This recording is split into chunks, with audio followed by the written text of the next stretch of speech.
बिस्मिल्लाहिर्रहमानिर्रहीम। अस्सलाम वालेकुम नाज़रीन, आप देख रहे हैं 92.8 विद सादिया अफसाल। एक ऐसा मामला जिसने मुल्क को, मुल्क की सियासत को और तमाम इशूज़ को बहुत दिनों से हाईजैक कर रखा था। बहरहाल फाइनली अगर ये कहा जाए कि उसमें इफ़हाम व तफ़हीम के साथ उसका सोल्यूशन निकाल लिया गया है तो ऑब्वियसली वो हमारे सामने है, और वो मामला आर्मी चीफ की तैनाती का और चेयरमैन जॉइंट चीफ्स की तैनाती का था। नोटिफिकेशन बाकायदा तौर पर आज जारी हो गया है हुकूमत की तरफ से। अब इसके बाद जो हुकूमत के लिए एक अहम मरहला है, जैसे कि पाकिस्तान तहरीक इंसाफ ने पहले ही ऐलान कर रखा था, वो कल की तारीख दे रखी थी पिंडी की। इस पर पाकिस्तान तहरीक इंसाफ को तनकीद का निशाना ये कहकर बनाया गया कि आपने पिंडी का इंतखाब क्यों किया है, क्योंकि आप अपनी मर्जी का आर्मी चीफ लगाना चाहते हैं। लेकिन ऑब्वियसली वो हमारे सामने है मामला कि उससे पहले ही तमाम तैनातियां जो हैं हो चुकी हैं।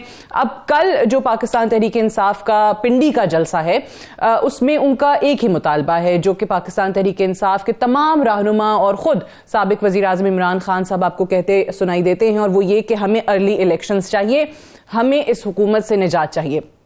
आज राना सनाउल्लाह साहब की टोन में थोड़ी सी हमें नरमी देखने को मिली जब उन्होंने कहा कि आपको अर्ली इलेक्शंस की डेट जो है वो एस्टैब्लिशमेंट ने नहीं देनी, पिंडी से आपको वो नहीं मिलेगी, आपको हमारे साथ बैठना पड़ेगा टेबल पे, आप आएँ, बातचीत करें, और अगर आप चाहते हैं कि इलेक्शन के मामले पर मैं नवाज शरीफ और शहबाज शरीफ साहब की मुलाकात भी करवा दूं तो वो भी करवा दूंगा। जरा सुना दीजिए, उसके बाद कल के जलसे के हवाले से मजीद बात करता है। इमरान खान साहब 26 नवंबर को रावलपिंडी में जो है वो ये इज्तिमा जो है वो करना चाहते हैं। मेरा उन्हें आज भी ये मशवरा है, बेमकसद इज्तिमा जो है इसे आप मुलतवी कर। तमाम इंटेलिजेंस एजेंसीज ने रेड अलर्ट इस इज्तिमा के मुतल्लिक हुकूमत को आगाह किया है। कोई भी दहशत गर्द तंजीम या दहशत गर्द जो है वो फायदा उठा सकता है। इमरान खान साहब, आपको पिंडी से इलेक्शन की तारीख नहीं मिलेगी, आपको इस्टेब्लिशमेंट इलेक्शन की तारीख नहीं लेके देगी। पिछले 5-6 माह में आपने जो कुछ किया है, अगर आपकी इस ब्लैकमेलिंग में किसी ने आना होता तो फिर शायद आपको तारीख ले देता। आप सियासतदान बने, सियासतदानों में वापस आप PDM की क़यादत से बैठें। आप अगर मियां नवाज शरीफ से मिलना चाहें, अगर आप मियां शहबाज शरीफ से मिलना चाहें, वो भी इनकार नहीं करेंगे। राना सनाउल्लाह वजीर दाखिला की तरफ से ये बयान है। उससे अहम बयान यह है कि उन्होंने कहा है कि कल पिंडी के जलसे में दहशत गर्दी का खतरा है, किसी हमले का खतरा है। ऑब्वियसली खान साहब खुद भी इसका जिक्र कर चुके हैं कि उन पर जो खतरे के बादल हैं वो अभी भी मंडला रहे हैं। एक हमला हो चुका है, दूसरे का उन्होंने खुद अंदेशा अपने इंटरव्यूज में जो है वो जाहिर किया है। जो पाकिस्तान तहरीक इंसाफ को जो जलसे के लिए मुश्किलात हो रही हैं उस पर भी बात करेंगे, क्योंकि वो कहते हैं कि जो जगह हमने मांगी, जहां पर हमने स्टेज लगाना था, वहां पर इंतजामिया जो है वो हमें हमारे लिए मसाइल पैदा कर रही है। मेहमानों का तारुफ मैं करवा दूं और फिर हम जाएंगे जरा पिंडी, जहां पे हमारे कॉरेस्पॉन्डेंट हैं, वहां से आगाज करेंगे। लेकिन जनरल गुलाम मुस्तफ़ा साहब हमारे साथ मौजूद हैं, सीनियर एनालिस्ट हैं, बहुत शुक्रिया जनरल साहब आपका। डॉक्टर इफ्तिखार दुरानी साहब हमारे साथ मौजूद हैं, सीनियर रहनुमा पाकिस्तान तहरीक इंसाफ के, आपका भी शुक्रिया। और लतीफ़ खोसा साहब थोड़ी देर में हमारे साथ मौजूद होंगे, फॉर्मर गवर्नर पंजाब हैं, पाकिस्तान पीपल्स पार्टी के सीनियर रहनुमा हैं। साजिद शेख साहब हमारे जो कॉरेस्पॉन्डेंट हैं वो पिंडी में इस वक्त मौजूद हैं, जलसा गाह में, जहां पे ऑब्वियसली पाकिस्तान तहरीक इंसाफ का कल जलसा होना है। साजिद, मुझे बताइएगा कि ये जो 56 शराइत के साथ पाकिस्तान तहरीक इंसाफ को जलसे की इजाजत दी गई है, क्या पाकिस्तान तहरीक इंसाफ उन शराइत को पूरा कर रही है? एक तो ये, क्योंकि वो ये कहते हैं कि उसमें बहुत सारी शराइत ऐसी हैं जो कि हम नहीं पूरी कर सकते। मिसाल के तौर पे स्टेज जहां वो लगाना चाहते थे वहां उनको इजाजत नहीं मिली, तो इस वक्त आप मौजूद हैं, क्या वहां पे सूरत हाल है? ये जो स्टेज लगाने का मामला है, स्टेज के मकाम का जो मामला है, ये क्या तनाज़ा है? देखिए सादिया, इस वक्त हम रावलपिंडी में 6 रोड का जो फ्लाईओवर है उसके ऊपर मौजूद हैं, और हमने ये देखा कि कल से लेके अभी तक कुछ 5 से 6 वेन्यू ऐसे थे जिनको तब्दील किया गया, और जलसे के मुकाम का जो तयन था वो नहीं हो पा रहा था। जहाँ तक बात है 56 शराइत की, तो बिल्कुल कहा यही गया था कि जो उनको स्टेज से आगे जगह चाहिए, 80 फुट खाली छोड़नी है, और दीगर तरह की जो शराइत थी वो खासी मैं समझता हूँ कि PTI की जो क़यादत थी उसके लिए खासी मुश्किल थी। फिर ये भी देखा गया कि फैज़ाबाद का ऐलान करने के बाद फिर ये हमने देखा कि रावलपिंडी इंतज़ामिया और जो PTI की मरकज़ी क़यादत है उसके दरमियान जो डायलॉग होता रहा वो भी जारी रहा, और उसमें कभी रहमानाबाद की बात आती रही, कभी हमने देखा गुलशन दादन खान, कभी मरी रोड पर हसास इमारत के पास, और फिर दीगर मुकामात पर। इस वक्त हम चूँकि फ्लाईओवर पर मौजूद हैं। आपसे कुछ ही देर पहले शाह महमूद कुरैशी जो हैं उन्होंने विजिट किया। SSP ऑपरेशन यहाँ पर मौजूद हैं, तमाम तर इंतजामात की निगरानी कर रहे हैं और जो इसका जो रूट है उसको मुकम्मल किया जा रहा है और साथ जो दीगर जो सराउंडिंग के जो इलाके हैं उनको कॉर्डन ऑफ किया जाएगा मुकम्मल तौर पर। और अभी आप मेरे अकब में देख सकते होंगे कि जो कंटेनर हैं स्टेज लगाने के लिए वो बाज़ाब्ता तौर पर अब रखना शुरू कर दिए गए हैं। आल तो कि इससे पहले ये चीज़ नज़र नहीं आ रही थी। और जो ओवरऑल हमने देखा, मुझे साजिद दोबारा मरकजी स्टेज का जरा दोबारा बताइए, क्योंकि वो इंतजामिया कह रही कि आप रहमानाबाद में लगा सकते हैं, लेकिन पाकिस्तान तहरीक इंसाफ के रहनुमा बज़िद हैं कि नहीं हमने फैजाबाद में ही लगाना है। और वहां पर भी एतराज ये, जैसे आपने खुद बताया कि ऑब्वियसली वो हमजा कैंप है, वहां पर एक हसास आपका एक वो मकाम है, तो इस पर अभी भी तनाज़ा है या हल हो गया? नहीं, बिल्कुल तनाज़ा जो है वो अब इस वक्त हल हो चुका है। और आपसे कुछ देर पहले जो हसास इदारे के घर ऑफिस के बाहर जो लगाई गई थी, तमाम तर जितने भी जो कंटेनर थे वो वहाँ से रिमूव करके अब यहाँ पर ला के रख दिए गए हैं। और इसी तरह इसमें हम देख रहे हैं जनरेटर वगैरह ला के रख दिए गए हैं। स्टेज का यहाँ पर तमाम क़यादत आई, PTI की भी, पुलिस के अफसरान आए और ट्रैफिक पुलिस के इंतजामात को जाँचा जा रहा है कि रात से पहले जो है इसको स्टेज को मुकम्मल किया जाना है। और अभी आपसे कुछ देर पहले शाह महमूद कुरैशी ने जो बात की, उनका ये कहना है कि जो वफाकी हुकूमत है उनकी जानिब से और जो इस्लामाबाद इंतजामिया है उनकी जानिब से मुख्तलिफ टाइम पर मुसलसल जो है हर्डल्स जो हैं वो इस जलसे के हवाले से क्रिएट की जा रही है। ख़ासतौर पर खान साहब की जो लैंडिंग के हवाले से हेली का जो इशू था वो भी ये कहा जा रहा है कि अब बारानी यूनिवर्सिटी में उनका हेली लैंड करेगा, जबकि उनकी इजाज़त जो मांगी गई थी वो परेड ग्राउंड की थी। मगर बहरहाल इशू हल हो चुका है और इस वक्त 6 रोड पर आप मौजूद हैं, जो फ्लाईओवर है इसके ऊपर यहाँ पर स्टेज लगाया जा रहा है रहमानाबाद। ठीक है, यानी उनको इजाजत मिल गई है लेकिन उनको परेड ग्राउंड में लैंड करने की इजाजत नहीं मिली। अगर हेलीकॉप्टर का इस्तेमाल कर रहे हैं तो आप कह रहे हैं वहां पिंडी में यूनिवर्सिटी में लैंड करें? जी बिल्कुल ऐसा ही है। उनको जो इजाज़त दी गई है वो रावलपिंडी की जो इंतजामिया की जानिब से, डिप्टी कमिश्नर रावलपिंडी की जानिब से दी गई है। बारानी यूनिवर्सिटी के अंदर जो है हेली जो पैड है वहाँ पर उनका हेली उतरेगा और वहाँ से फिर वो बुलेट प्रूफ गाड़ी के अंदर जलसा गाह की जानिब आएंगे। और मैं देख रहा हूँ सख्त सिक्योरिटी का बंदोबस्त जो है यहाँ पर किया जा रहा है। और ये भी देखा जा रहा है कारकुनान बड़े पुरजोश हैं और दीगर जो इलाके हैं वहाँ से करके ऑब्वियसली ये बात खुद करते हैं कि कल अल्लाह ना करे, अल्लाह सबको महफूज रखे। खुद उन्होंने कहा कि जी दहशतगर्दी का कल खतरा है। आज राना सनाउल्लाह की प्रेस कॉन्फ्रेंस हुई है। Thank you so much Sajid Shaikh, हमारे कॉरेस्पॉन्डेंट हमें कल जो जलसा है उसके इंतजामात के हवाले से बता रहे थे। 2-3 जो बुनियादी शराइत हैं और ऑब्वियसली उस पर अमल होना भी चाहिए, वो खान साहब की अपनी सेफ्टी को सामने रखते हुए कहा गया। उन्होंने कहा कि जी बुलेट प्रूफ स्टेज होना चाहिए, बुलेट प्रूफ गाड़ी होनी चाहिए, फिर उनको सन रूफ वाली गाड़ी इस्तेमाल करने से मना किया गया और हेलीकॉप्टर की कहाँ लैंड करने की इजाजत दी गई है वो आपने हमारे कॉरेस्पॉन्डेंट से सुन ही लिया है। मुझे पहले जरा डॉक्टर साहब आप इस पे जरा बता दीजिए कि ये जो मामलात हैं कल के, इसमें एक और शर्त भी है बड़ी, वो ये कि आप लोग जलसा करेंगे और कल ही फैजाबाद जो है वो आप खाली कर देंगे। उसका रीजन ये बता रही है पिंडी की इंतजामिया कि हमें वो मकाम खाली चाहिए क्योंकि इंग्लैंड की क्रिकेट टीम का दौरा है और वहां पर हमने सिक्योरिटी के इंतजाम देखने हैं। बिस्मिल्लाहिर्रहमानिर्रहीम जी, मेरा ख्याल ये है कि जो अभी वेन्यू भी दिया गया रहमानाबाद का, उसका कोई लेना देना नहीं है पिंडी स्टेडियम के साथ। वो अलहदा रूट है और पिंडी स्टेडियम एब्सोल्युटली क्लियर है। इधर रावलपिंडी में ना 2 कंटोनमेंट्स हैं, एक चकलाला है और एक पिंडी कंटोनमेंट है। जहाँ पे हमने पहले जो वेन्यू मांगा था वो कंटोनमेंट एरिया नहीं है, लेकिन क्योंकि पूरा पाकिस्तान ये हसास है, हर जगह पे हसासियत मौजूद है, क्योंकि हमने वो प्लान इसलिए किया था कि जी इमरान खान साहब की सिक्योरिटी को मद्देनज़र रखते हुए इवैक्यूएशन प्लान को मद्देनज़र रखा हुआ था कि वहाँ से एक सेफ इवैक्यूएशन होगी, क्योंकि उन्होंने बंद किया होगा जो फैज़ाबाद है, तो परेड ग्राउंड में हेली उतरेगा और वहाँ से बड़ा इंस्टेंट इवैक्यूएशन हो सकती है in case of untoward incident. लेकिन अनफॉर्चुनेटली पाकिस्तान में इस वक्त जो है एक फैशिस्ट हुकूमत इस वक्त हमारी मौजूद है। पिंडी हमें एक मुनासिब पॉइंट लगा। अभी हम रहमानाबाद जो है, जो उन्होंने बताया एडमिनिस्ट्रेशन ने, एडमिनिस्ट्रेशन से ज़्यादा हम खुद कंसर्न है इमरान खान की सिक्योरिटी पे, क्योंकि लीडर जो है हमेशा पब्लिक में होता है, वो लंदन नहीं भाग जाता। थ्रेट होने की वजह से आप जिंदगी नहीं छोड़ देते हैं, आप अवाम के पास आते हैं, आप सिक्योरिटी मैयर देते हैं। और जो दहशतगर्दी का पॉइंट बता रहे हैं वो तो फेडरल गवर्नमेंट की रिस्पॉन्सिबिलिटी है। इसका मतलब है कि वफाकी हुकूमत ने आज ये तस्लीम कर लिया है कि वो नाअहल हैं और नाकाम हैं, और इसलिए वो खौफ जाहिर कर रहे हैं, क्योंकि दहशतगर्दी जो है मुल्क में अगर आप वाक़यात देखें, जब से ये लोग आए हुए हैं ये इल्तिजा कर रहे हैं कि पोस्टपोन कर दें कह रहे हैं कल वाला जलसा मुलतवी कर दें, खतरात बहुत हैं।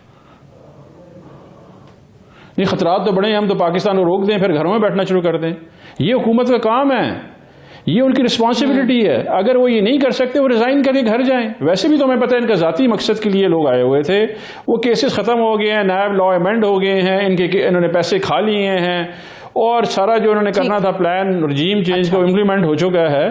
तो उसमें तो मेरा ख्याल है कि अगर ये नहीं कर पाते हैं, सिक्योरिटी प्रोवाइड नहीं कर पाते हैं, तो इनको तो घर चला जाना चाहिए। ये धमकियां देना जो है, मुझे तो लगता है ये कि ये मिली भगत है इनकी, ताकि हमारा जो कॉल है उसको नाकाम बनाया जाए। आप सही कह रहे हैं, वजीर दाखिला हैं, उनकी जिम्मेदारी है, उन्होंने आगाह तो कर दिया, लेकिन अब वो उसके लिए क्या हिफाजती इंतजामात हैं वो उन्हीं की जिम्मेदारी है।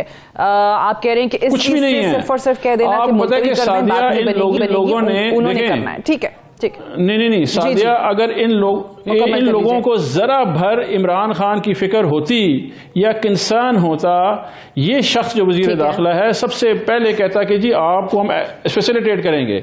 एक पॉइंट की फैसिलिटेशन जो है वो इंतजामिया ने नहीं की है, स्पेशली इस्लामाबाद की। सारे इस्लामाबाद को बंद कर दिए कंटेनर से उन्होंने। तो ये तो वैसे ही टीवी में बैठ के और आप उनको दिखा भी देते हैं। ये बात आपकी दुरुस्त है, इस्लामाबाद में कंटेनर्स आज के थोड़ी कब के कितने दिनों से लगे हुए।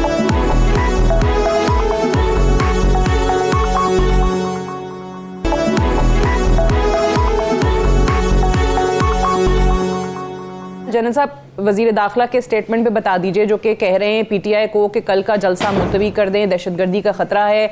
वही वजीर दाखिला हैं जो कि इमरान खान साहब को वजीराबाद में गोलियां लगने पे कह रहे थे कि ये झूठ बोल, ये ड्रामा कर रहे हैं, इनको कोई गोली नहीं लगी, इन पर कोई हमला नहीं हुआ। देखिए, वजीर दाखिला की बात पे यकीन करना या उस पर बहस करना तो मेरा ख्याल है लाहासिल है।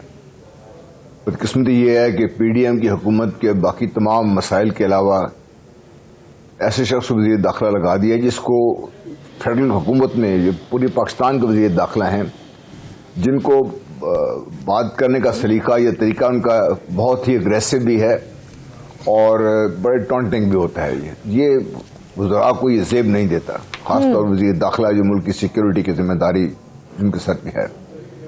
अब ये कह देना कि ठीक कल ना करें जलसा तो परसों करेंगे, पर फिर जलसा ये थ्रेट आ जाएंगे। इसके थ्रेट तो हैं। एक तो ये कि पीटीआई को पूरी अपनी मुस्तैदी दिखानी पड़ेगी खान साहब की ज़िंदगी के बारे में, ख़ास तौर पे बाकी जो आवाम है। देखिए, आजकल चूंकि पाकिस्तान के हालात ऐसे दिगरगुम हुए हैं, खुदा न खास्ता अगर एक को हादसा हो गया छोटा सा, कहीं कोई दहशतगर्द के अलावा या कोई अंदर कोई मिसक्रेंट भी आ गया बीच में जिसने जानबूझ के वहां को मसला खड़ा कर दिया जलसे में, तो भी पाकिस्तान के लिए बहुत बुरा होगा।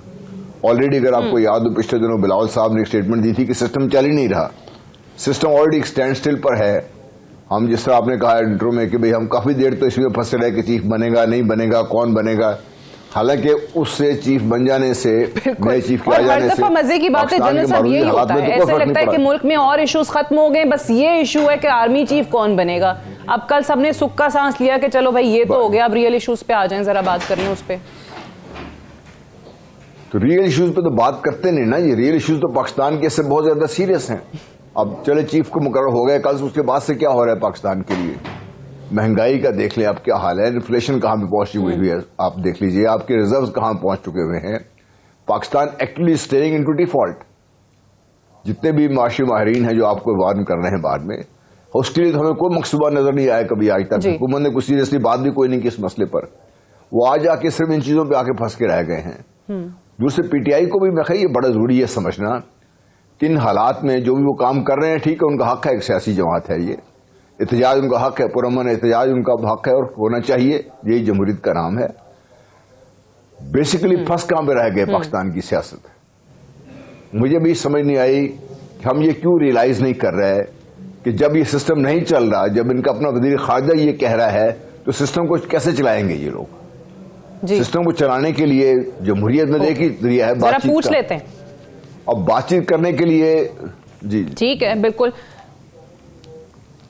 बट बातचीत के लिए तो आज भी हुकूमत कह रही है। चलें, मुझे अभी नून लीग के बयानात की बात अगर मैं कर लूं, सिर्फ ऑब्वियसली जो मैंने कहा था कि राना सनाउल्लाह के लहजे में बयानात में नरमी कल से ही आ गई, आज प्रेस कॉन्फ्रेंस में भी लगी।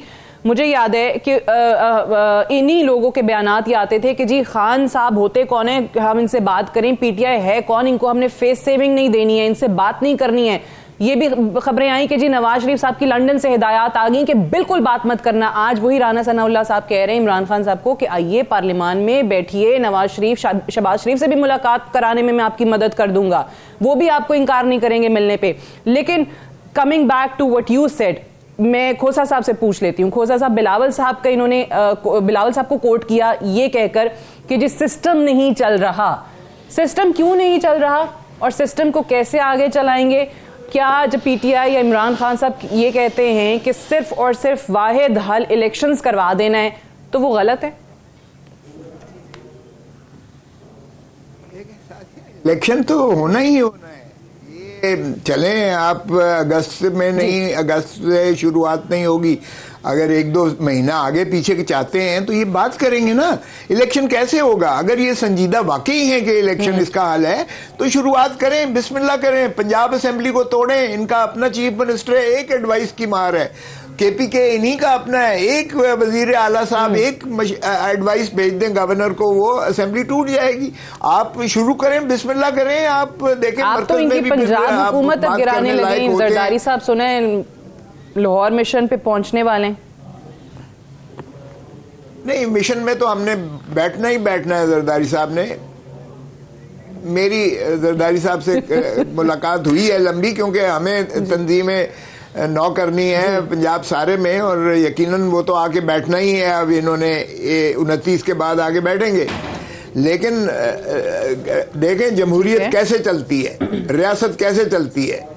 आप अवाम को मुक्तदिर करें, यही आइन कहता है। आर्टिकल 7 में रियासत की तारीफ है, ऊपर से लेकर नीचे तक अवाम को मुक्तदिर किया गया है, और अवाम नुमाइंदों के जरिए जो है पार्लियामान के जरिए, पार्लियामान से आप बाहर चले जाते हैं और फिर आप ऑपोजिशन के बगैर कभी जमहूरियत नहीं चला करती है। तो आपको इलेक्शन कमीशन काबिल कबूल नहीं है। अब इलेक्शन कमीशन क्या सड़कों पर टूटेगी या धरनों में टूटेगी या आपकी जो है वहाँ जुलूसों में टूटेगी? अच्छा, इसी तरह अगर आप कहते हैं 1 करोड़ जो है फॉरेन पाकिस्तानी एक्सपैट्रिएट पाकिस्तानी बाहर का, उनको वोट का हक हो, तो क्या आप ये इलेक्टोरल रिफॉर्म्स जो है या इलेक्शन एक्ट 2017 में तरमीम ये सड़कों पे करेंगे या आप बैठ के पार्लियामेंट में करेंगे? आपका कहते हैं आरटीएस जो है, हमने कहा कि आधी रात को जो है वो हो गया और इसको ईवीएम के जरिए आप करवाना चाहते हैं। तो ये सारी चीजें बैठकर आप बातें करेंगे ना, असेंबली के अंदर ही बात करेंगे। आप पार्लियामान को मुक्तदर करें, पार्लियामान को बेतौकीर ना करें। तो जब आप पार्लियामेंट को बेतौकीर कर देते हैं, आप मावराए पार्लियामेंट कैसे बातें कर सकते हैं? ये जलसे जुलूसों से तो तकरीबकारी तो हो सकती है, लेकिन मसाइल का हल नहीं है। आप बैठिएगा। ये मुझे बताएं खोसा साहब, जो आप बातें कर रहे हैं बिल्कुल सही, आई सेकंड यू ऑन दिस कि आपको बैठना पड़ेगा। ये मसाइल प्रैक्टिकल इश्यूज हैं, सियासी जमातें बैठ के हल निकालेंगी, बट उनका मुतालबा क्या है? वो कहते हैं कि जी डेट अनाउंस कर दें इलेक्शन की, चाहे वो 4 महीने बाद की हो या 5 महीने बाद की हो, जब की भी हो अनाउंस कर दें, फिर हम आते हैं टेबल पे, फिर हम इन चीजों पे बात करते हैं। सादिया, क्या ये पागल समझते हैं ऑपोजिशन को, या आप गन पॉइंट पे रख के किसी से कोई बात मनवा सकते हैं? कभी सियासत में ऐसे होता है? आप ओपन एंडेड रखते हैं, हम बिल्कुल तैयार हैं, इस पे भी आगे नहीं पीछे हो सकता है, कोई ऐसा मुज़ायका नहीं है। अरे बाबा, ये गन पॉइंट पे आप ये मत तवक्को करें कि हम इस पे जो है आपका हुक्म मानेंगे। और सियासत में हुक्म नहीं चला करते हैं। सियासत में ठीक है, मैक्सिमल पोजीशन आपने ले ली, लेकिन एक देखें, आपने यहां भी तो आर्मी चीफ पर भी तो कहा हुआ था ना कि इन चोरों डाकुओं का जो है मुझे नामजदगी नामंजूर है। ये नहीं कहा था आपने कि वो कैसे हैं, लेकिन आपने कहा, आपने अच्छा किया, बहुत अच्छा किया, ये खुशाइंद बात है। एक हिजानी कैफियत से कौम को निकाला है, और इसी मफाहमत का जो आपने अंदाजा किया है कि वजीर आजम की जहाज पर सदर पाकिस्तान वहां जाते हैं, वजीर आजम के जहाज पर गए हैं और सदर पाकिस्तान लाहौर जाकर मोहतरम इमरान खान साहब से मिले। चलिए ठीक है, जो आप चीजें कह रहे हैं कि ये थोड़ा फ्लेक्सिबिलिटी को दिखानी पड़ेगी, गन पॉइंट पे चीजें नहीं मनवा सकते। मैं दुरानी साहब से इसका जवाब, मुझे एक ब्रेक लेने दीजिए, ब्रेक से वापस आएंगे तो इफ्तिखार दुरानी साहब से इसका जवाब लेंगे right after this short break. Stay tuned.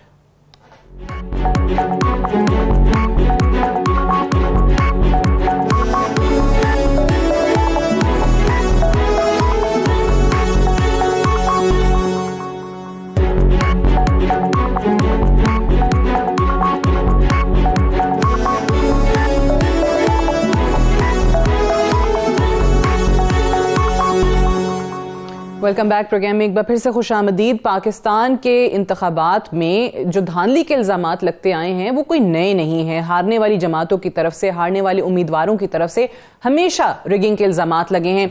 Pre poll rigging है, इलेक्शन डे रिगिंग है, पोस्ट पोल रिगिंग है, कभी आरओस का इलेक्शन किसी को कहा जाता है, कभी आरटीएस सिस्टम जो है वो काम करना छोड़ देता है, अभी ईवीएम का इस्तेमाल होना है नहीं होना, इलेक्टोरल रिफॉर्म्स कैसे होनी है जिस पर सबका इत्तेफाक हो। तो दुरानी साहब ये जो नुकात उठाए हैं खोसा साहब ने, ये बात तो दुरुस्त है। वो कह रहे हैं गन पॉइंट पे आप डेट ना मांगे, आप आ जाएं, टेबल पर बात करें। आपको नहीं लगता कि ऑब्वियसली अगर आपकी तरफ से ये फ्लेक्सिबिलिटी शो की जाए, मेज पर आकर बात करें, जंगों के बाद भी मामला जो है वो टेबल पर ही हल होते हैं, कोई तो हो नुक्ता आगाज। देखिए, हमारी लफाजी में ना बड़ी एक्सट्रीम लैंग्वेजेस आ जाती हैं और होते हम वी क्लेम कि हम बड़े जमहूरी हैं, बट हमारी जो एक्सप्लेनेशन होती है वो बड़ी गैर जमहूरी होती है और बड़ी आमिराना अल्फाज हम इस्तेमाल करते हैं और which is not polite even. और खोसा साहब का मैं बड़ा रिगार्ड करता हूँ, माशाल्लाह हमारे बड़े भी हैं। देखिए, एक तरफ आप कहते हैं कि एहतजाज करना हमारा पॉलिटिकल हक है, आईनी हक है, हमें आईनी दिया हुआ है, ये भी खोसा साहब ने फरमाया। तो जब आईनी हक में हम एक डिमांड कर रहे हैं तो गन पॉइंट कहां से आ गया? ठीक है जी, तो यही गुफ्तगू जो है पीडीएम मुसलसल करती जा रही है। टोटल जो लुबे लुबाब है, जमहूरियत, जमहूर का नाम है, जमहूर इमरान खान के पीछे खड़ा हुआ है। आप कह रहे हैं कि जी हम गन पॉइंट पे हम कह रहे हैं, बार बार कह रहे हैं। हाँ, आप लोग जब आए थे उस वक्त जमहूरी अमल था, जब ये 4 दफा मार्चेस हमारे पर किए हैं इन्होंने, हमने नहीं कहा कि आप गन पॉइंट पे कह रहे हैं। ये जब बात होती है हमें गन पॉइंट पे ले जाते हैं। ये 4 दफा, ये खुद पीपल्स पार्टी आई हुई थी, बिलावल जरदारी इस्लामाबाद में डी चौक में खड़ा था, उस डी चौक में जिसमें हमारे पर अभी ये केस कर रहे हैं सुप्रीम कोर्ट में कि हमने कंटेम्प्ट कर दिया है। हम तो जमहूरी लोग थे और अभी भी हैं और हमारे रवैये भी जमहूरी हैं। मेरा हक है कि मैं एक राइट क्लेम करूं क्योंकि मेरे पीछे अवाम खड़ी है। इस वक्त जो है 88% बिजनेसमैन कह रहे हैं कि मुल्क गलत डायरेक्शन में जा रहा है। ठीक है जी, 66% लोग जो है वो ये कह रहे हैं कि इंतखाबात होने चाहिए। ये तमाम सर्वेज आ रहे हैं। तो आया इन जमहूरी लोगों को ये नजर नहीं आ रहा? जी जी, हाँ, गुफ्तगू बिल्कुल ठीक है, होती है, गुफ्तगू होती है, लेकिन आप प्रिंसिपली एग्रीमेंट तो करते हैं ना कि जी हाँ ये होगा। देखिए, हम जो है पार्लियामान से इसलिए गए थे कि हम समझते हैं, कल के आपके जलसे के बाद या कल के जलसे से आपको लगता है कि हुकूमत को, पीडीएम की 13 जमातों को आप इस चीज पर ले आएंगे कि ये वाकई आपको इलेक्शन की तारीख दे देंगे? देखिए सादिया, बात यह है कि पब्लिक सेंटिमेंट जो है उसके ये बिल्कुल भी करीब नहीं है, या ये अवाम में जा नहीं रहे, जो ये बिल्कुल यकीनी है अवाम में जा नहीं रहे हैं। अवाम एक पोजीशन ले चुकी है और वो पोजीशन ये है कि हम इनको नहीं मानते, ये सपोर्टेड हुकूमत को नहीं मानते हैं। अभी इसमें जो अफाम व तफहीम का तरीकाकार ये है कि ये कहेंगे जी ठीक है हम इंतखाबात कराते हैं, आप अभी जो खोसा साहब ने फरमाया कि ये गुफ्तगू करने के लिए आप आ जाएं, तो बिल्कुल ठीक है, ये एक तरीकाकार है, जमहूरी तरीकाकार है कि जी हम मानते हैं। अच्छा, अभी आप जमहूर को डिफाई करना शुरू कर दें कि नहीं जी ये तो लोग जो है 2,500 लोग आ रहे हैं, अभी 15,000 कंटेनर लगे हुए हैं 2,500 लोगों के लिए। अच्छा जी, इनके पास लोग नहीं है, इनका मार्च ऐसा हो गया है, इनको तो पता ही नहीं, बंदा कोई नहीं। अभी देखिए ना जी, आप एक collective wisdom of the society जो है, एक मुल्क की कलेक्टिव विजडम की तजलील कर रहे हैं। ये तजलील है उन लोगों की जो लोग खड़े हैं यहाँ पे, खैबर से कराची तक 60 जलसे कर चुके हैं, 1.5 महीने की मार्च कर चुके हैं, कल फिर पूरे पाकिस्तान से वो आ रहे हैं, वो अपना हक मांग रहे हैं। ये आईन ने उनको हक दिया हुआ है, ये गन पॉइंट नहीं है। ये हुकूमत ने समझना है कि कल को खोसा साहब की पार्टी ने इसी अवाम के पास जाना वोट मांगने के लिए, और उसी वोटर की तस्लील कर रहे हैं। पॉइंट पे हम कुछ इलेक्शंस नहीं मांग रहे हैं, ठीक है ठीक है। आप कहते हैं कि पहले ऑब्वियसली मान जाएं, कहीं पर कोई अग्रीमेंट हो जाए कि इलेक्शन कराने को तैयार हैं, तो बाकी चीजों पे भी बात हो जाएगी। लेकिन जनरल साहब, एट द सेम टाइम हुकूमत जो आज कह रही है कि आप ये जो पिंडी में जाके जलसे कर रहे हैं, अब कल जाहिर है पिंडी में जलसे के बाद का क्या लायामल अनाउंस करते हैं खान साहब, वो तो कल उनको ही पता है कि क्या वो बताएंगे, इस्लामाबाद आना है, धरना देना है, क्या करना है। बट वो हुकूमत का ये स्टांस है कि आपको पिंडी ने नहीं देनी इलेक्शन की डेट, आपको इस्टेब्लिशमेंट नहीं बताएगी कि इलेक्शंस कब होने, आपने हमारे साथ ही बैठना है। तो सियासतदानों को इकट्ठा एक मौका मिलना चाहिए बैठने का। वो ये कह रहे हैं बैठे हमारे साथ मामला तय करें। और अगर मैं इसमें आपके इदारे के हवाले से भी ऐड कर दूं कि अभी जो जनरल बाजवा साहब ने कहा कि जी हम ए पॉलिटिकल होना चाहते हैं, हालांकि उनकी उस तकरीर पे काफी तहफुजात हो सकते हैं कि बहुत सियासी बातें भी वो कर गए, लेकिन अगर उसी चीज को आगे लेकर ये नए चीफ साहब चलते हैं तो मुझे बताइए कि फिर तो जिम्मेदारी सियासतदानों पे ही आ जाती है ना, कि आप हमेशा कहते हैं कि हमें स्पेस नहीं मिलती है, तो अब अगर स्पेस मिल रही है तो अपनी पावर्स वापस लें फिर वहां से। देखिए यही तो रोना है। आप स्टार्ट पॉइंट देखिए ना, मुल्क चल नहीं रहा, आपकी इकॉनमी दिन ब दिन टैंक करती जा रही है। ऐसे तो मुल्क आगे कितनी देर चलेगा? और आपकी जो सियासी तौर पर अबतरी सबके सामने है। बेसिकली तो हुकूमत की जिम्मेदारी है कि ना सियासी अबतरी पैदा होने दे, ना ही हमारी इकॉनमी को यहां तक पहुंचने देते। अब हो गई है, इसको ठीक कैसे करेंगे ये लोग? उस तरफ पीडीएम की हुकूमत आ नहीं रही। लफाजी ठीक है, बातचीत वो करते रहे, वो ठीक है भी। आपने करना है तो बेसिकली तो हुकूमत की जिम्मेदारी होती है नहीं सारा कुछ हालात ठीक रखना, मुल्क को बेहतरी लेके जाना। वो करने को तैयार नहीं है हुकूमत। जहां तक पीटीआई का ताल्लुक है वो एहतजाज कर रही है, लेकिन एहतजाज को पीडीएम ने मानने से इनकार कर दिया। ये मसला बेसिकली बना हुआ है। अगर पाकिस्तान के अवाम एक चीज चाहते हैं, इलेक्शन की बात करते हैं, तो कम से कम इस पॉइंट पे तो पीडीएम के जो सीनियर रहनुमा हैं वो खड़े होकर बात करें, ठीक है ये अगर अवाम ये चाहते हैं, हम इलेक्शन के लिए तैयार हैं, आइए इलेक्शन के लिए तैयार हैं, with in let's say 3-4 months हम इलेक्शन की बात कर सकते हैं। ये कोई जरूरी नहीं है कि इमरान खान से ये तो नहीं कह रहे कि आज बैठ के इलेक्शन करा लें, वो तो कह रहे बैठ के बात एक तो फाइनलाइज कर लें तक, इससे आगे बहुत चीजें होनी है। फिर ये कि इलेक्शन मसाइल का हल नहीं होगा सादिया। होना ये है कि इलेक्शन तो हो जाएंगे, लेट्स से पीटीआई जीत जाती है, सारी इलेक्शन जीत जाती है। अच्छा मुझे बताएं, तो पीडीएम लेकिन मुझे बताएं कि अगर अगले बजट से पहले आपको लगता है कि कोई नई हुकूमत जो है वो ये रिस्क लेगी कि हम आके अपनी हुकूमत बना के जो हालात मईशत के चल रहे हैं हम बजट पेश करें? मार्च में वैसे ही रमजान शुरू हो जाएगा, फिर अप्रैल में आगे ईद आ जाएगी, तो उसके बाद ही जाके कहीं इलेक्शन होने। देखिए मैं अगर पीडीएम वालों की जगह होता ना सादिया, तो मैं कहता जाइए ठीक है इलेक्शन कराइए, अप्रैल एंड में मई में इनको हुकूमत पकड़ाते पीटीआई वालों को, ये बैठ के बजट बना के दिखाएं आपको। वो जो आज सारी चीज पीडीएम के गले पड़ी हुई है और पीडीएम को समझ में नहीं आ रही क्या करना है, ये तो गले पड़ जाएगी इसमें। तो पीडीएम भी अपनी जिद पे अड़े हुए हैं। जिम्मेदारी बेसिकली देखिए साथ फिर भी हुकूमत की रहती है ना, उन्होंने जो एहतजाज हो रहा है उसको सेटिस्फाई करना है, उन्होंने आगे बढ़ के कदम उठा लेके आना है। अगर वो हम सिर्फ इस पे बैठ जाएं कि खान साहब ने कहा वैसे बात नहीं करूंगा, ठीक है सियासी पोजीशन जैसा भी खोजा साहब भी कह रहे थे, एग्री करता हूं, ये हार्ड लाइन पोजीशन लेते हैं, मैक्सिमल पोजीशन पे आके हम खड़े हो जाते हैं, लेकिन उनको पता होता है कि ये पोजीशन पे बात नहीं बननी, बात तो कहीं आगे समवेयर इन द मिडिल कहीं डिसाइड होगी चीज। तो पीडीएम भी तो आगे बढ़े ना थोड़ा सा, सिवाय इसके कि भाई बजाय इसके कि वो सब ये बातें करते रहे और ये लेक्चर देते रहे। ठीक है चलें, इन एनी केस कोई संजीदा सीनियर लीडरशिप पीडीएम भी आगे बढ़े। आपको लगता है कि जिद है ये ईगोस का मामला जो है वो ज्यादा बन गया है, और ये जो अगले साल के बजट का सिनेरियो है वो आपको क्या नजर आता है? क्या आप ही की हुकूमत जो है वो इन हालात के अंदर ऑब्वियसली बजट के अंदर वो जो जिस तरह पाकिस्तान तहरीक इंसाफ को है कि आखिरी बजट में और कबाड़ा कर देंगे इसलिए हम चाहते हैं कि उससे पहले पहले इलेक्शन हो, तो अच्छा नहीं है कि आप उन पर जिम्मेदारी डालें, बनाएं आके वो बजट?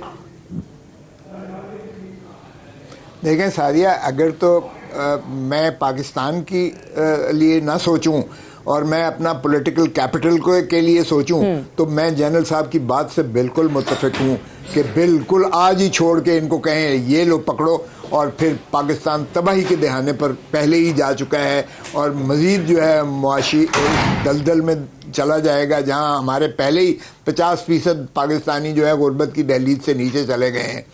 और इस वक्त 6.5 अरब जो डॉलर सिर्फ आपका जो है वो रह गया फॉरेन रेमिटेंस, जिसमें आप एलसी जिन्होंने खुलवाई हैं इंपोर्ट के पैसे देने के आपके पास नहीं रहे हैं।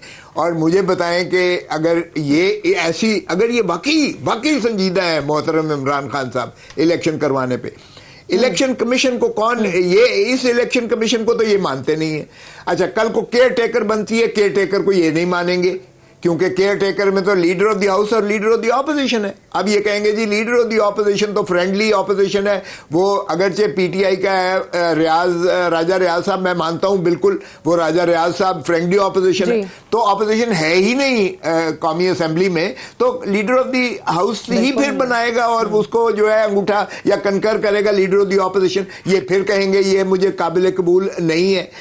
ऐसे इलेक्शंस में मुझे बताओ कि ये सादिया आधे serious in having an election, किस चीज का? भाई इलेक्शन के लिए एक पूरा प्रोसेस होता है। आपने अभी जितनी संजीदगी इन बाई इलेक्शंस में दिखाई है कि 8 सीटों से आप इलेक्ट हुए हो, 1 सीट आप रख सकते हो और बाकी 7 का क्या बनेगा?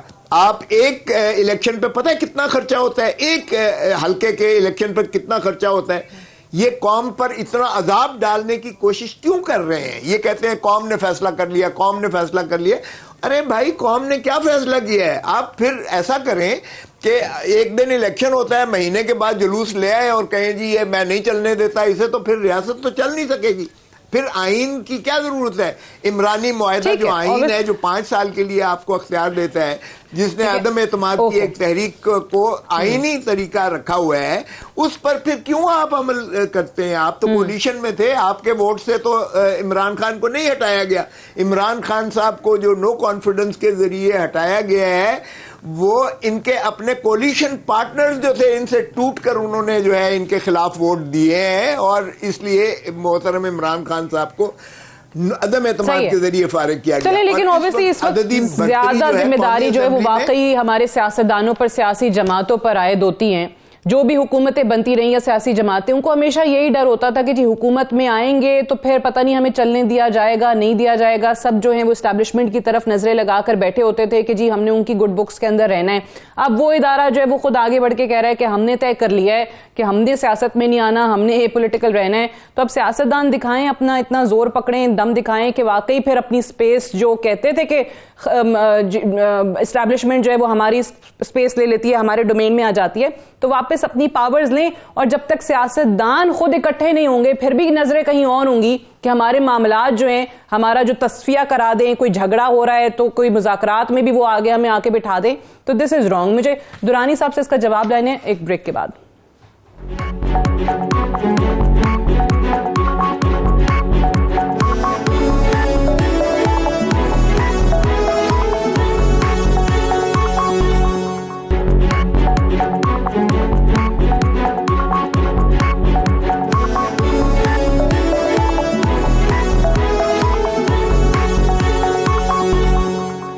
वेलकम बैक प्रोग्राम में एक बार फिर से खुशामदीद। इफ्तिखार दुरानी साहब, ये फरमाइएगा कि कल ऑब्वियसली जलसा होगा। अगर मैं कहती हूँ कि अवाम, जैसे आपकी उम्मीद है कि अवाम निकलेगी बाहर, वो आ भी जाते हैं, लेकिन जलसे के बाद भी अगर पीडीएम की हुकूमत आपको इलेक्शन की तारीख नहीं देती, जिसकी अभी तक यही है, जैसे बार बार ऐलानात और प्रेस कॉन्फ्रेंसेज हो रहे हैं कि नहीं, इनके कहने पर हम डेट नहीं देंगे, तो फिर क्या करेंगे आप? देखिए, हमारा जमहूरी हक है, हम अपनी गुजारिशात पेश करेंगे जो किसी भी जमहूरी पार्टी का एक हक होता है। वो हमारे जो चार्टर ऑफ डिमांड है वो कल इमरान खान दोबारा पेश करेंगे। मेरा ख्याल है कि जो अवाम का मैंडेट है उसको तस्लीम करना चाहिए और अवाम प्रीडोमिनेटली जो है वो पाकिस्तान में चाह रही है, जैसे मैंने पहले जिक्र किया है कि 66% अवाम चाह रही है कि इंतखाबात हो जाएं, क्योंकि 88% जो है बिजनेस में कह रहे हैं, हमारे जो ताजर बरादरी है और कारोबारी लोग हैं, कि मुल्क गलत सिमत में जा रहा है। अभी जनरल साहब ने भी फरमाया और खोसा साहब ने भी फरमाया कि हमारे फॉरेन एक्सचेंज रिजर्व 7 बिलियन से नीचे चले गए हैं। अभी मुझे नहीं पता खोसा साहब कौन सी दूध और शहद की नहरें पीडीएम निकालेगी इसके बाद। ये लोग मुल्क भी नहीं रुके। सादिया, जिसके इलेक्शन का रोना रो रहे थे ना, अभी जो है फरमा रहे थे खोसा साहब, इनके वजीर खारजा, अभी जो है वजीर आजम और पूरी काबीना दुनिया में घूम रही है इस वक्त। ठीक है जी, अगर इनको इतना दर्द है पब्लिक मनी का, जो कि शायद हम ज़ाया कर रहे थे और ये बचा रहे हैं, तो शायद ये इतने दौरे ना करते। आजकल स्काइप जूम का है ज़माना है, लोग कम्युनिकेट भी कर सकते हैं, लेकिन नहीं, इन्होंने ज़ाती इस्तेमाल करते हैं सरकारी वसाइल, अपनी ज़ात के लिए इस्तेमाल करते हैं। इनका टोटल एजेंडा ये है, अवाम के लिए सोच नहीं। जनरल साहब ने बिल्कुल ठीक बताया कि अगर इनको ज़रा सा भी लिहाज होता, मैं बिल्कुल एग्री नहीं करता खोसा साहब के इस आर्गूमेंट के कल को 10,000 बंदा और लेके आ जाएगा। खोसा साहब, ये 10,000 बंदे नहीं हैं, ये पाकिस्तान है पूरा। वो एक पोजीशन ले चुकी है आप लोगों के खिलाफ। अभी होगा क्या सादिया, मैं बताऊं, एक शख्स खड़ा है अवाम और पीडीएम के दरमियान, उसका नाम है इमरान खान। ये बात मैं ये नहीं कह रही कि वो जो खोसा साहब 10,000 की बात करें, अगर अगेन मैंने अपने सवाल में भी इस चीज को ऐड किया था कि कहीं ना कहीं आप लोगों ने ऐसा तरीक़ाकार लेकर आना है जिस पर सबका इत्तेफाक हो कि कल को हारने वाली जमात, चाहे वो पीपल्स आपकी हुकूमत बन जाती है, पीपल्स पार्टी PMLN, फिर अब चले वो मैं कहती हूँ वो जत्थे लेके आ जाते हैं, वो कहते हैं नहीं जी ये धांधली हुई है, इनकी हुकूमत को हमने गिराना है। कहीं तो मुल्क में पॉलिटिकल स्टेबिलिटी आए कि भाई आपको 5 साल के लिए अवाम ने इलेक्ट किया, 5 साल जिसको भी मिले वो पूरी करे अपनी मुद्दत। इस दफा सादिया अवाम ने खुद, जिस तरह जितने भी बाई इलेक्शन हुए, अवाम ने अपना वोट चोरी होने नहीं दिया। इलेक्शन कमीशन ने और तमाम जगहों पे भरपूर कोशिश की मैंडेट चोरी करने की, लेकिन उन्होंने चोरी नहीं करने दिया क्योंकि अवाम बेदार हो चुकी है। ये इमरान खान ने कौम को बेदार कर दिया, वो अपना हक समझती है और वोट चोरी होने नहीं देंगे। हाँ, ये लोग ज़रूर रोएंगे क्योंकि नेचुरली ये पहले भी रोते रहे हैं। ये लोग जो है जिस तकरीर का आप जिक्र फरमा रही थी, जो कि तकरीबन 90% सियासी तकरीर थी और उन्होंने बताया कि हम गैर सियासी हैं, वो जो उस निज़ाम में जब ये हारेंगे पब्लिक खुद इनको बताएगी कि हमने आपको हरा दिया। इस वक्त बड़ा मुश्किल, इस वक्त जो टेम्परामेंट है ना पब्लिक का, आप सादिया कल देख लीजिएगा कि पब्लिक टेम्परामेंट क्या है। ये पिंडी जो है हर तरफ से बंद होगा कल। यहाँ पे काफिले गिलगित बल्तिस्तान से, साउथ पंजाब से, खोसा साहब जरा क्विकली इसका जवाब दे दीजिएगा। कल अवाम की तादाद अगर वाकई में इतनी हो गई कि पाकिस्तान तहरीक इंसाफ, जिसको ऑब्वियसली कह रहे हैं कि जमहूर की आवाज है, सर्विस को एक तरफ छोड़ दें, तादाद नजर आ जाती है, फिर क्या करेगी हुकूमत? सादिया, हाथ कंगन को आरसी क्या, ये भी कल नजर आ जाएगा। देखें, अगर इस तरह करें तो हाफिज सईद इतना मजमा वो भी इकट्ठा कर सकता है। तहरीक लब्बैक इससे ज्यादा जो है वो ला सकती है। मौलाना फजलुर रहमान मदरसों के वो इससे ज्यादा ला सकते हैं। खुदारा अगर जत्थों की सियासत आपने करनी है तो आइन को फिर मरोड़ तरोड़ के जो है ना समंदर के अंदर फेंक दें, फिर आ जाए जत्था कल्चर पे आ जाए, मत फैलाएं अफरा तफरी। खुदारा आइन एक इमरानी मुआहदा है जिसने पाकिस्तान को मुत्तहिद रखा हुआ है। इस आइन को जो शहीद बाबा जुल्फ़िकार अली भुट्टो की बहुत बड़ी देन है इस कौम पर, इस मुल्क पर, कि उन्होंने एक हर मुतहारिब किस्म के जो है अफकार को भी इकट्ठा करके और तमाम सूबों का मुतफ़िका एक आइन इमरानी मुआहदा लाया। जितने ताले आजमा भी आए उन्होंने इसको मुअत्तल तो जरूर किया, लेकिन इसको खत्म नहीं किया, इसलिए कि ये दोबारा आपसे नहीं बन पाएगा। तो खुदारा आइन में ही हमारी कुव्वत मुज़मिर है, तो आइन पर चलिएगा। आइन में कहाँ लिखा हुआ है कि जलसों के जरिए और जुलूसों के जरिए आप किसी हुकूमत को उखेड़ के फेंक सकते हैं। वन लाइनर आखिरी जवाब जनरल साहब आपसे। ख्याल है कि हमारे गैर हो जाएं और हमारे जो सियासी लीडरशिप है जी मैं अर्ज कर रहा था कि सियासी जमातों को मिलकर बैठ के तय करना पड़ेगा, ठीक है इलेक्शन करवा लें, इलेक्शन के बाद ये फैसला कर लें कि 2, 3, 4 चीजें नहीं होंगी, इसके अलावा अपनी सियासत करते रहें ताकि मुल्क प्रोग्रेसिवली एक तरफ डायरेक्शन में चलता हुआ नजर आए, लोगों को इत्मीनान का सांस लें। तो बात वहीं पे आ गई, सियासतदानों को मिलकर बैठना पड़ेगा। Unfortunately I have run out of time, I have to. बहुत बहुत शुक्रिया जनरल साहब आपका, लतीफ खोसा साहब आपका और डॉक्टर इफ्तिखार दुरानी साहब आपका भी प्रोग्राम में ज्वाइन करने के लिए। That's all for tonight, I will see tomorrow इंशाल्लाह। इजाजत दीजिए, खुदा हाफिज।